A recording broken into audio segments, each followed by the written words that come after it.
Сообщение товарища Ленина о переговорах по радио с Бела Кун. Товарищ Бела Кун хорошо знаком был мне еще тогда, когда он был военнопленным в России и не раз приходил ко мне беседовать на темы о коммунизме и коммунистической революции.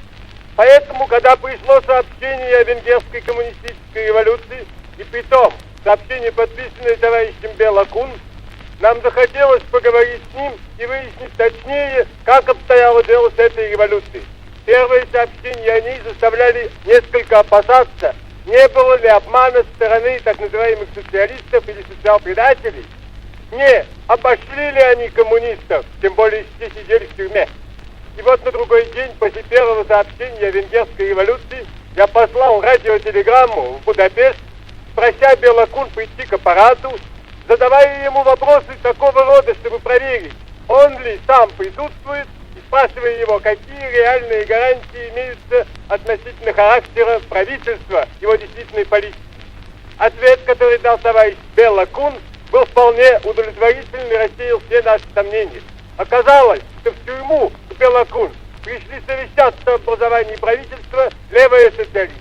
И только эти левые социалисты, сочувствовавшие коммунистам, да еще люди центра, образовали новое правительство. А правые социалисты, социал-предатели, так сказать, непримиримые и неисправимые, совсем ушли из партии и ушли, не взяв с собой никого из рабочих. Дальнейшие сообщения показали, что политика венгерского правительства была самая твердая в коммунистическом направлении.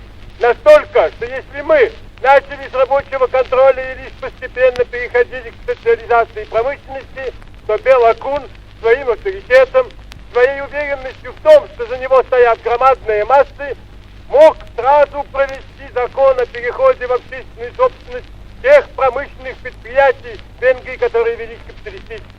2 дня прошло, и мы вполне убедились в том, что венгерская революция сразу, необыкновенно быстро стала на коммунистические рельсы.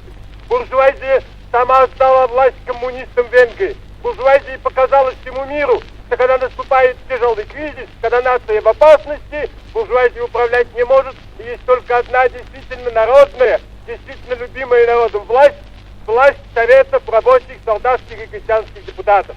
Да здравствует советская власть в Венгрии!